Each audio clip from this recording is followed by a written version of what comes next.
This is Michael Jackson as he's never been seen before. Okay. Here, he's touching you. Watch it, we're lifting up the windows. These images were captured by psychic Uri Geller, a man who counted Michael as a close friend. He just hugged me. And you know what? That hug.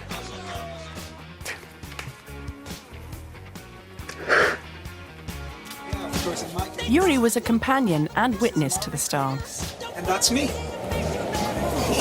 What can you call me? Uri Geller. And his home videos offer an intimate insight into the personal world of Michael Jackson. You're crushing him! You're crushing him! Honor Michael! Now Uri has agreed to open up his archive for this program to give a personal portrait of one of the greatest icons of our time. I really shouted, Michael, Michael, stop it! Michael, you will die, you're killing yourself. This is My Friend Michael Jackson, Uri's story.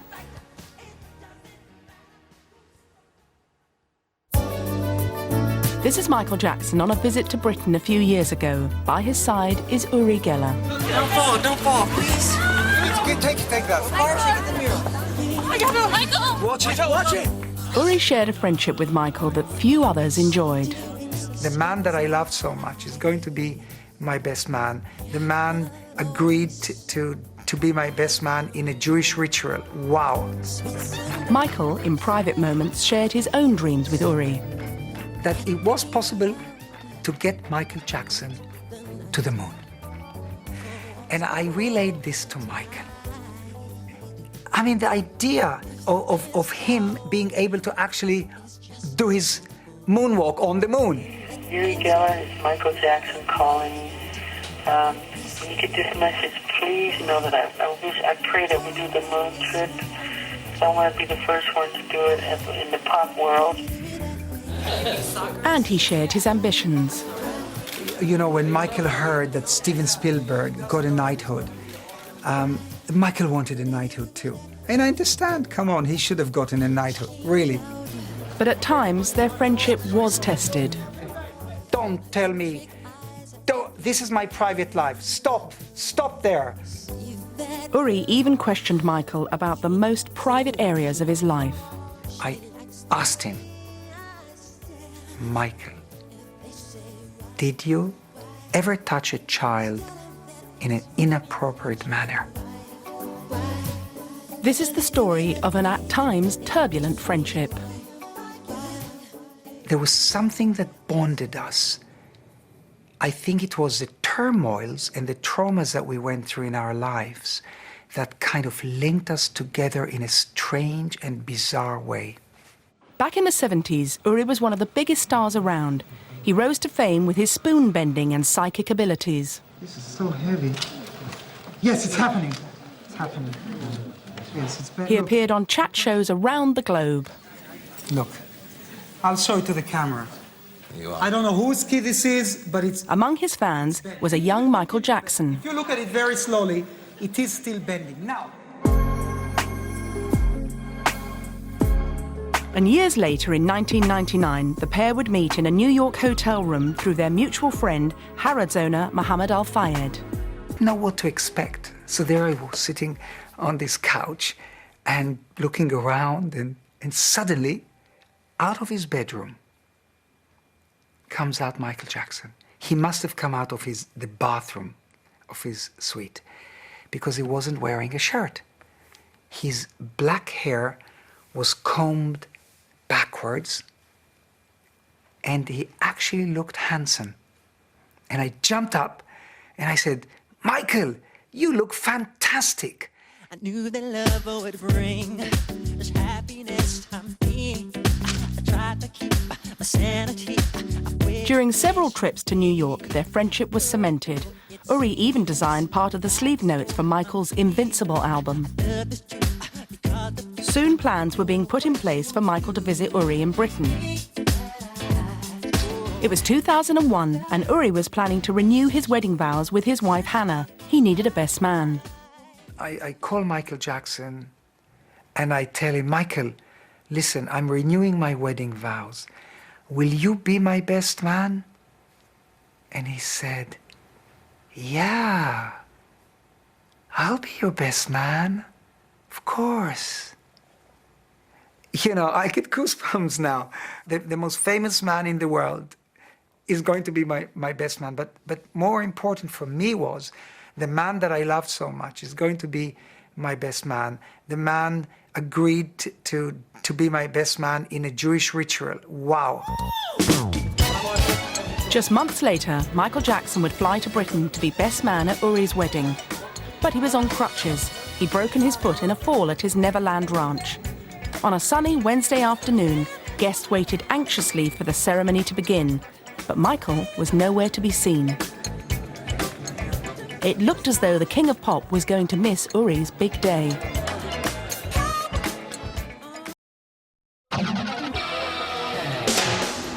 Michael Jackson and Uri Geller had met each other through their mutual friend Muhammad Al-Fayed. They were embarking on a new friendship, during which Uri would see Michael as few have seen him. They would share late-night shopping trips. I almost believe it. And even a private visit to Parliament. Fans would follow them every step of the way as they travelled around Britain. But in 2001, as Michael arrived in London for his first visit to Uri, he had one very special appointment in his diary.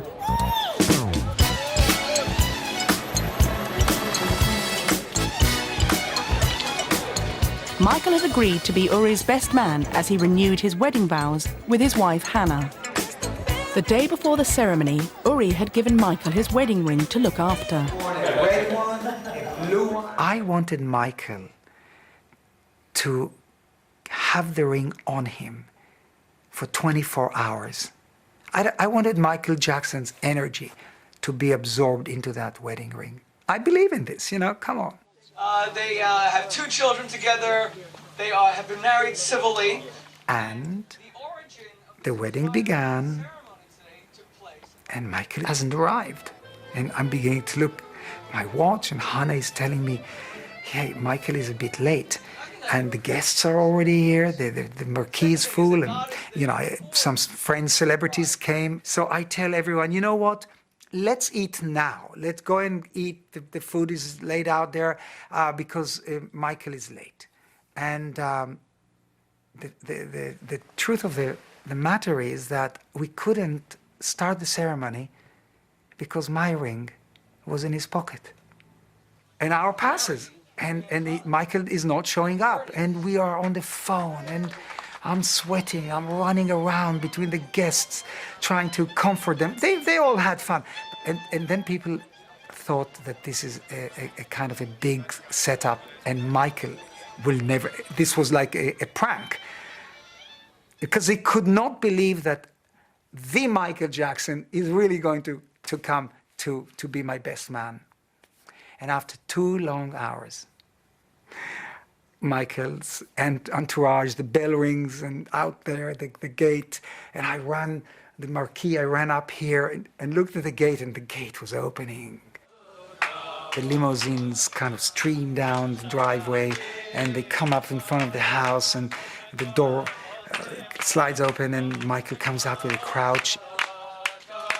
And I bring him here, and he sat right here behind, on this black sofa, and I kind of kneel down, and I put my hand on his bandages, and I said, I'm not a healer, of course, but I told him, Michael, look, help me, let me focus my energy into your foot, you'll feel okay. Among the guests waiting to meet Michael was journalist Eve Pollard. There was more security than I've ever seen.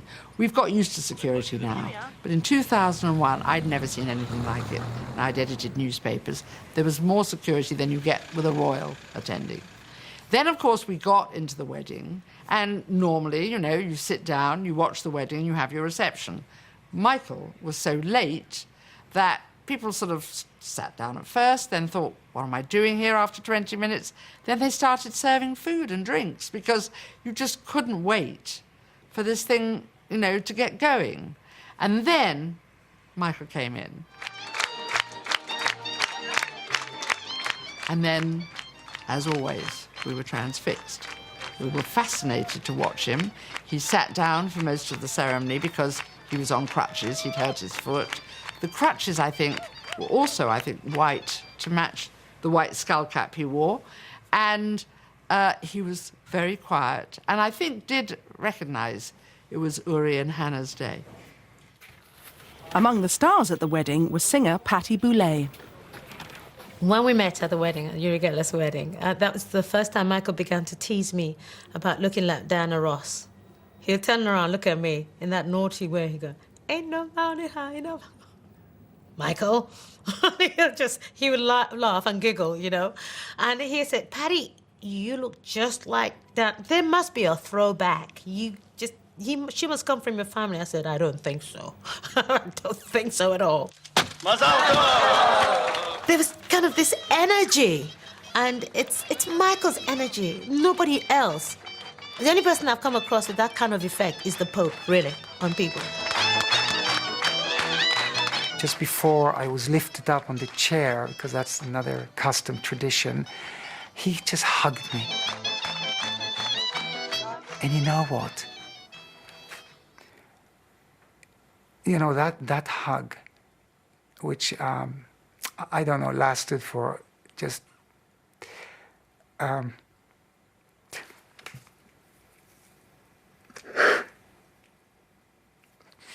Sorry.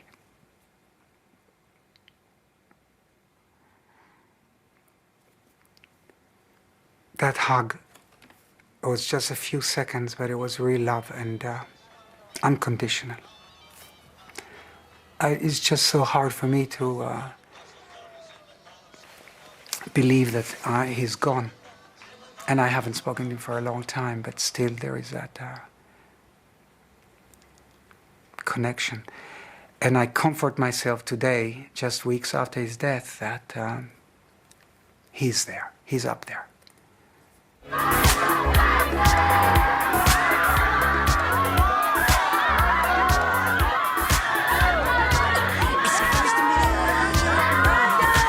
During the same trip to England, Michael attended a book launch. Uri had published letters he'd exchanged with his friend Rabbi Shmuley Boteach. I wrote a book with Rabbi Shmuley Boteach called The Rabbi and the Psychic. Very, very sensitive, powerful book. It's actually started with me writing letters to Shmuley. He wrote back letters to me, and they were so profoundly deep and spiritual and sensitive and revealing that we decided, hey, let's create a book out of the letters because it could help a lot of people. So the book launch was scheduled in England, and Michael agreed to come and help us promote it. It was amazing. The day after the book launch, Michael made his way to the Oxford University Union.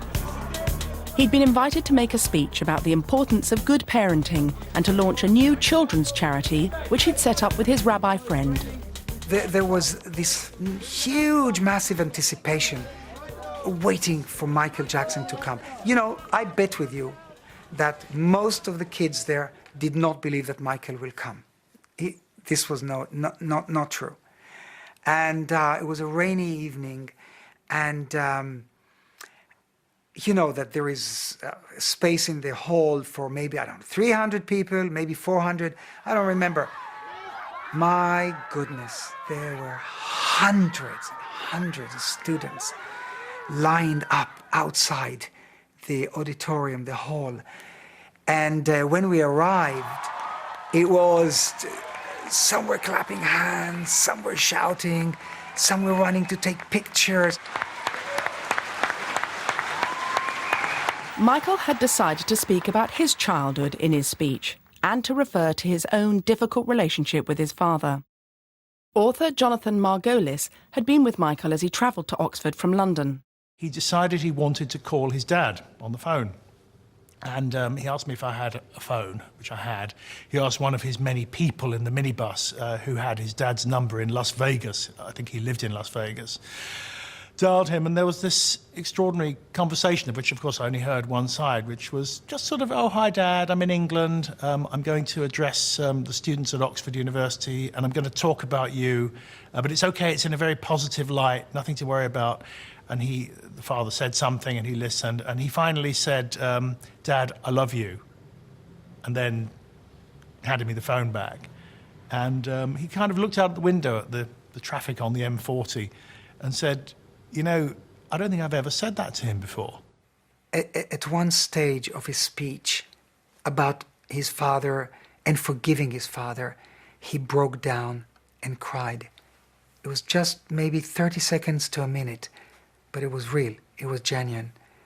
And Michael didn't cry in kind of public places, unless I'm wrong, but it was very, very emotional. And I think all the students were with him. There was silence. We all know that his father was a very strong man who wanted Michael to be a superstar. And we all read the times when Michael stood by a window, 5 years old, 6 years old, saw other children play baseball, basketball, and then he was probably dragged back into the room to rehearse and practice and sing. So he lost his childhood. He rocks in the treetop all day long, hopping around and singing his song. I do the band on Jaybird Street, round near the rhyme and go tweet, tweet, tweet. Rock your Robin, oh, rock your Robin. Friends say it was his attempts to recapture his lost childhood that led to an obsession with Peter Pan. Hey! Theatre director Trevor Nunn met Michael in the 80s when he was seeking his advice about staging a new tour. When I was talking about the kind of staging that I'd done in a show called Starlight Express, he said, that's so much the kind of thing I want to do. I want to do something different. I want to be able to fly over the audience. And I said, that's not a problem. I was kind of bantering, I suppose. No, there's no difficulty. I had people flying over the audience when I did Peter Pan. And it was like I had pressed a button that would give him an electric shock. Everything changed. He sat bolt upright. He grabbed the arms of the chair. He said, "You did Peter Pan?"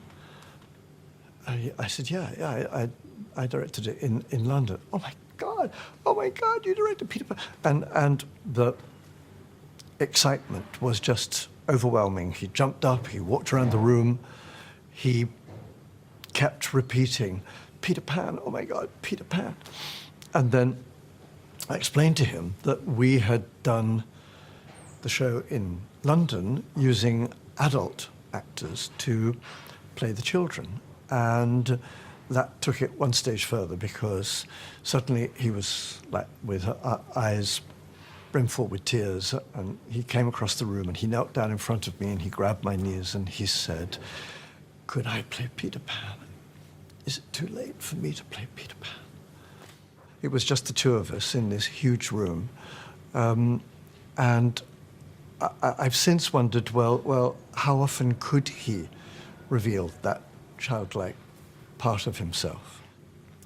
And the discussion about Peter Pan not only released it, but I think it showed me that it was not so much a part that he wanted to play, it was the person he wanted to be.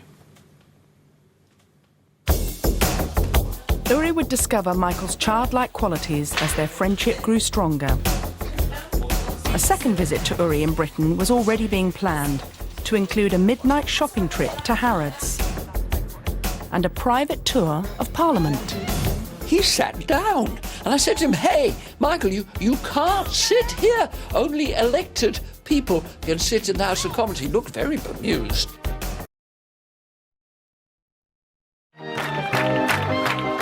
After Michael Jackson's appearance as best man at Uri's wedding in 2001, the friendship between the pair went from strength to strength. They would often talk on the phone. On more than one occasion, they discussed a proposal put forward by an American space enthusiast. I got an email from a scientist, an engineer that worked in Boeing with ties to NASA. And I don't know, the conversation started between me and him that it is, no matter how far out this sounds and how science fiction it sounds, that it was possible to get Michael Jackson to the moon. And I relayed this to Michael. And Michael was extremely ecstatic about it. He was so excited just by, the idea of him being able to actually do his moonwalk on the moon. And I remember, it was really, to me, it was an impossibility, but the flicker, the hope that it could happen was there because these emails were coming from a scientist. At 3 o'clock in the morning, Michael Jackson left me a message on my answer phone. Uri Geller, it's Michael Jackson calling. When you get this message, please know that I pray that we do the moon trip. I want to be the first one to do it in the pop world. And now I hear that NSYNC and all these people are trying to go. I want to be first, please. And let's do Hands Across England. And let's think of some other wonderful things. I love you. Goodbye. This was so sweet, it was so timid, it was so naive, it was so gullible, it was so beautiful and gentle that I had to keep, I didn't want to erase the message. I listened to it over and over and over again. You see, Michael Jackson believed in the impossible. Just months later, the superstar was back in Britain to visit Uri.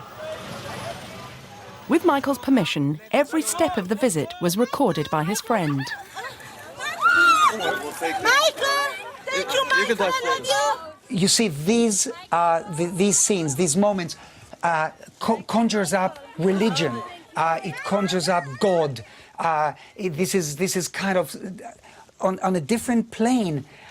This is like these people, these fans, looked at Michael almost like a Jesus.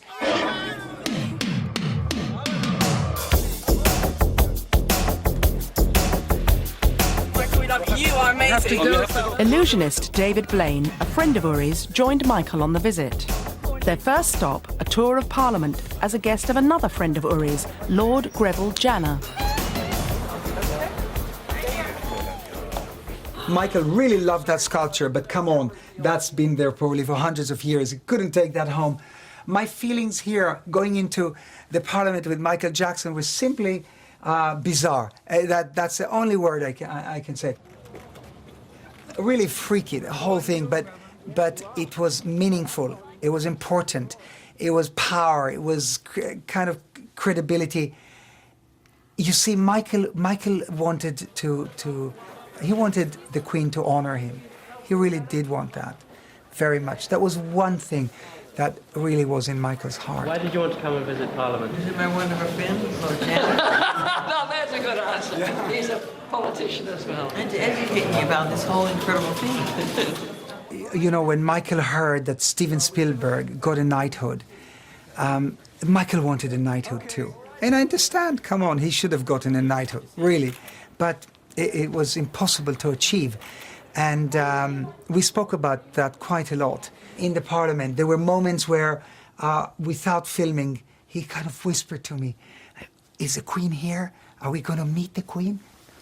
Michael Jackson had a magical status wherever he went, even in Parliament. Now, he came on a Friday, and there were no parliamentarians there. And the staff and everybody who met him treated him with much more joy and respect and amazement than they ever do any of the members of either House of Parliament. He was a rare and wonderful visitor. So I took Michael through the House of Commons, and he sat down. And I said to him, "Hey, Michael, you can't sit here. Only elected people can sit in the House of Commons." He looked very bemused, because it must be the only place in the world he's ever been told he couldn't sit down. Later in the day, Uri and Michael made their way to Paddington Station. Michael had agreed to speak at a fundraising event in Exeter, where Uri was co-chairman of the local football team. At Paddington, we were mobbed. This was horrifying. It was scary. It was panicky. It was chaos, pandemonium. There was suffocation. There's no air. It was just unreal. You're crushing him! You're crushing him! Honor Michael! During this chaos, I really feared for his life. I honestly did. Nobody could contain the pressure of the bodies. Somehow Michael fell onto the pavement of Paddington. And he lay there like this for a few seconds, and you can imagine, I could not think. He's on the floor here, right here. Look, it takes seconds. We try to get some air around him, and then I've never seen anything like it. It was like from the movie The Matrix. He sprang up, or he catapulted off the floor like some type of a cheetah, a tiger, and he just zoomed as fast as the speed of light to the train. We couldn't catch up with him. It was impossible. Yeah, of course. And Michael, this is for you. This is Marvel Comics, and that's me. What kind of comics? Michael had agreed to travel to Exeter to help raise money for Exeter City Football Club and to raise money for a children's charity. On the train with him was Mark Lester. The pair had become friends when they were both child stars. Mark had played the part of Oliver as a boy. Michael and Mark were godfathers to each other's children. As a godparent, Michael was fabulous. I mean, we spent Christmas with him a couple of years ago, and he flew us all out to Bahrain for a week, and we arrived at this palace where we were staying, and Michael had laid out all the Christmas presents, and it looked like the ground floor of Hamleys. I've never seen so many presents in my life. I mean, it was ridiculous. I mean, if the children never had Christmas again, that would have been, they've had all their Christmases in one go. I mean, it was unbelievable. And we had a week of absolute joy with Michael and his children.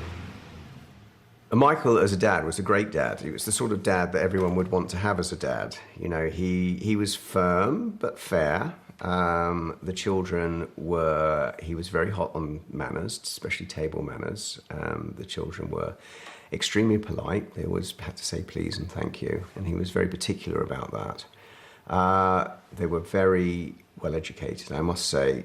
They are some of the brightest kids, and they are very polite and very, very nice children. Michael did a very good job on bringing them up. Once in Exeter, thousands were waiting to meet Michael as he arrived at the football ground with Uri, Mark and David Blaine. It was a special moment for one disabled young fan. I ran through the whole crowd, jumped under the bodyguard's legs and jumped in Michael Jackson's arms and held him so tight, it was unbelievable. And he walked around for a bit and then tapped me on the head and said, "I love you." And then it was just like the most memorable thing I ever done in my life. It helped him enormously. It helped with your self-esteem, didn't it? It helped with just feeling good about himself, because when you are disabled, and certainly he wasn't walking very well, it was a huge thing for you to do, wasn't it? To make that definitely. Running across that pitch. And of course then we got to know Uri, who's been in his life ever since. Back in the stadium, Michael met other local children. One of them was Lauren Setherton, who at the time was suffering from cancer. Right in front of me was Michael Jackson, and I was just stunned. I put my hands like this. I had tears in my eyes, and I was shaking. I was like, Mum, Michael Jackson stood right in front of me, and It was just surreal. To be honest, he looked like a waxwork doll. He did not look real. He was so pale and his eyeliner tattooed on and bright red lips. And I remember just thinking, oh, he just doesn't look real. And when I was talking to him, I just couldn't help but look obviously at his nose. I couldn't stop staring. And, you know, I was trying my hardest not to, because, you know, when you're talking to somebody and you're staring at one thing. But like my mum said too, that you just can't help it, because you're just thinking it's so tiny, and all the way that it's changed and it's so tiny, you think, how can he possibly breathe through that little nose, you know? There was one thing in particular that he did. He had a big bowl of M&Ms, so he had thousands of packets in this massive bowl, and I can't remember what colour it was, but there was definitely one colour had to be taken out, which we found really odd, because he said, no, I don't want any of that colour. Today, Lauren is in good health. The memories of Michael's visit are still etched on her mind. There you go. Let's go. When Michael talked to me about my illness and my cancer and treatment and being really positive, he made me feel so good. I went away feeling extra positive and felt really good that somebody that famous could even talk to me and talk that nicely and say how positive things. It just made me feel great, really. Another day has gone. I'm still all alone. Back in London, Michael had one last appointment in his diary before flying back to the States, a shopping trip to Harrods. He wanted to see the memorial that Mohammed built, created for Diana and Dodi. So we went down the escalator and he stood there and there was silence, and he was so sad. Michael loved Diana and he was a good friend of Dodi. And I think it was the first time that he saw this memorial. It was a very touching moment. I looked into his face and he just stood there, and Mohammed was also very, very sad. I had long conversations with Michael about Diana. He just was in love with her. No doubt. He was in love with Diana. This is the memorial, as you can see. You must understand Mohammed, very sad, crying. And then we moved away into the clothing section. Michael liked this shirt, so he took it off the mannequin, and Mohammed gave him the shirt. Look, Turco. And I don't know why I bent a spoon for Michael here. Somebody wanted me to bend a spoon. That's music. This is in the antique section of Harrods, and there was this weird, bizarre antique reading chair. Michael sat in it. In the music section, the DVD and CD section, I discovered a box with 100 most renowned and famous pianists. And I noticed that one of my closest friends, Byron Janis, who lives in New York, his name was on the box, so his CD was in there. So I called Byron, and I said, Byron, here is Michael, talk to him. Hi, Byron. Hi, Michael. How you doing? How are you doing? We're sitting here looking at it's a really incredible box. It's huge. And it's a great honor to have you in there. It's amazing. It's a huge thing. It really is. It's like a big... They got a lot of pianists in 100 years, I guess. Yeah, it's a great honor for you. It's amazing. But look, Michael takes his time. This is the miracle of Michael Jackson. He had time for everyone, no matter who, what position, who they were. He just pleased everyone. He didn't have to, but he did. Michael's visit to London had been a triumph, but his friendship with Uri was about to be rocked to its foundations. Uri had been asked by journalist Martin Bashir to introduce him to Michael. The documentary that followed would create headlines around the world.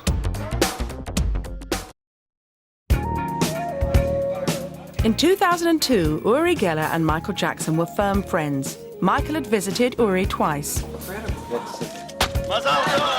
He'd even been best man when Uri renewed his wedding vows. But 3 years earlier, during one of their first meetings, Uri had wanted to put his mind at rest about child abuse allegations made against Michael. In the last half hour, Michael Jackson's lawyers have agreed a huge cash settlement with the boy who says the singer abused him. In 1993, Michael had been accused of molesting a 13-year-old boy, Geordie Chandler. And as Uri prepared to embark on a friendship with Michael, he found an opportunity to ask him about those allegations. He said to me suddenly, this mind power that you have, Uri Geller, can you send it to me? Can I feel it? And also, there's some food I eat and I don't want to eat junk food. Can you make me not eat it? And then I said to him, look, Michael, I used to be a hypnotist in Israel before I became famous for my spoon bending. Will you allow me to hypnotize you? And he said, wow, yes, can you really hypnotize? There was that streak of suspicion in me. I had to get rid of that, and that's why I suddenly confronted him under hypnosis. I asked him, Michael, did you ever touch a child in an inappropriate manner? And Michael answered immediately, no, I would never do that. And then I asked him, well, why did you pay off Geordie Chandler? He said to me immediately, I had enough. I couldn't take it anymore. You know, I brought him out of the trance. He never knew this. To me, this was a private validation that this poor man is innocent. But allegations of child abuse would return to haunt Michael years later. In 2002, Uri received a phone call from journalist Martin Bashir, the man who had famously interviewed Princess Diana. He wanted Uri to introduce him to Michael so he could make a documentary. I said to myself, wow, you know, Michael loved Diana so much that maybe this is the right guy. This is the right person. I mean, he did interview Princess Diana, for goodness sake. And I thought, this is great. And I took Martin Bashir to the hotel. We sat in the lobby, and then I introduced Michael to Bashir in his room. I introduced them, and I left them. Do you come out here on your own? Yeah. How often? All the time. You just come out on your own? Yes. What, and go on a ride? Yep. The documentary that followed made headlines around the world. But from Michael Jackson's point of view, it was for all the wrong reasons. During the period of filming, Michael had dangled his baby son blanket from a hotel balcony in Berlin. And later in the programme, Michael had been filmed holding a boy's hand at his Neverland ranch. He admitted sharing his bedroom with children. They make that sexual. It's not sexual. But we're going to sleep. I tuck them in. I put a little music on, and do a little storytelling. I read a book. It's very sweet. Put the fireplace on. We give them hot milk. You know, we have little cookies. It's very charming. Just months after broadcast, the boy filmed with Michael would accuse him of abuse. Michael was arrested and handcuffed. In my opinion, this interview could have been fantastic for Michael. But Michael did a few mistakes while Bashir was interviewing him. One, he sat there with this kid, holding hands, very innocently, very lovingly, not thinking what I've told him so many times, that the world doesn't see that the right way. The world gets suspicious. It's unacceptable. Two, that Michael said something about the kids, tucking them in bed, giving them milk, and he doesn't say it's totally innocent, because it was innocent. Michael was saying the truth, not thinking that the world doesn't see it that way. During the trial that followed in 2005, the star looked frail, the strain on him evident. Uri appeared on TV to plead Michael's innocence. I know for a fact that there will be thousands of fans helping him, they will attend, and I also hope that Michael Jackson knows how to dip into the pool of tangible consciousness of his fans and derive the positive energy and the love that he will be getting from them. Finally, after a 5-month trial, Michael was acquitted. But it seemed his friendship with Uri was over.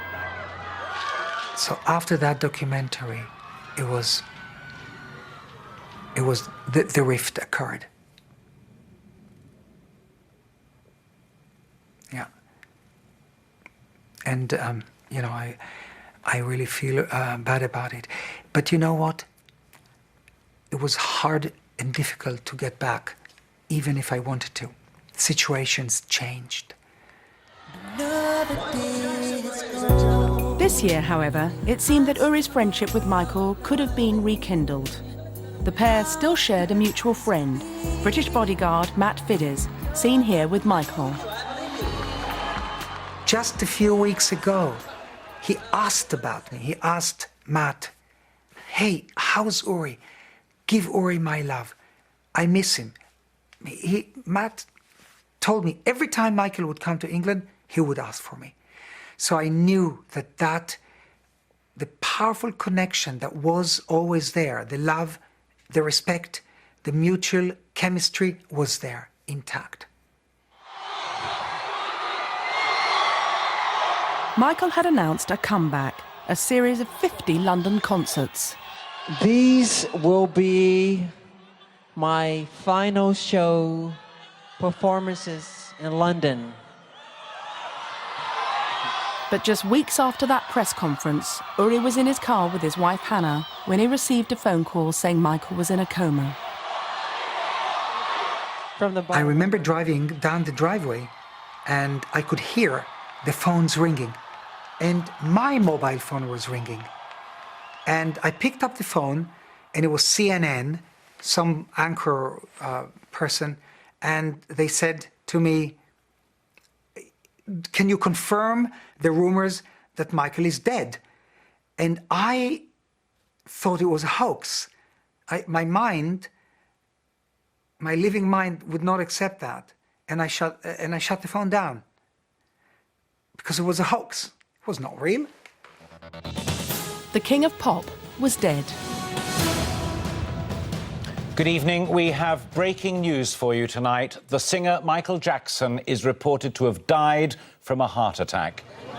News reports talked of an addiction to prescription drugs. Okay, and I'll call you too. For Uri, the reports were no surprise. For years, he kept private what he'd witnessed. Thank you, Michael. I love it. Thank you. Michael, I love you. This.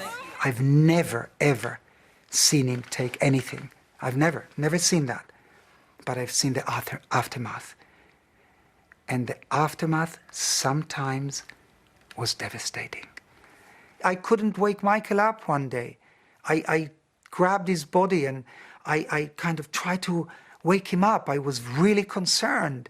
I said, "Michael, what have you done? What have you taken? Michael, open your eyes. Are you okay?" There were moments where Matt Fiddes and I were shouted back when we tried to forcefully explain him that, you know, he can't go on with this. And it was said, "Don't tell me, this is my private life. Stop there." On another occasion, Uri confronted Michael as he lay motionless in bed. And, you know, I really shouted, Michael, stop it. Michael, you will die. You're killing yourself. Look at you. The world needs you. Nobody wants to lose you. And he was there in bed, and he just stared at me. And you know, I'm sure he knew, of course. I'm sure he knew, but only God knows now why he did this. Whatever the cause of Michael's death, for Uri and millions of fans, his legacy will be his music. Just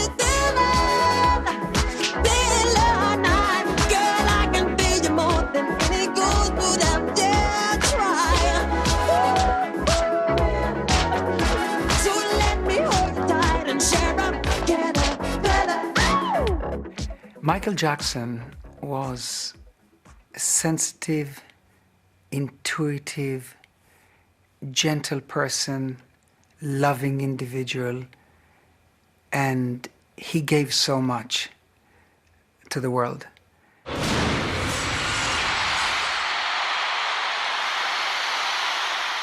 He knew how to drink in and absorb the love that was emitted to him from his millions of fans around the world. He was a master in taking that power of love, that energy, and turn it into music. He was amazing, and I will always remember Michael as an icon, as an idol, as a phenomenon, and most of all as the biggest pop star the universe will ever have.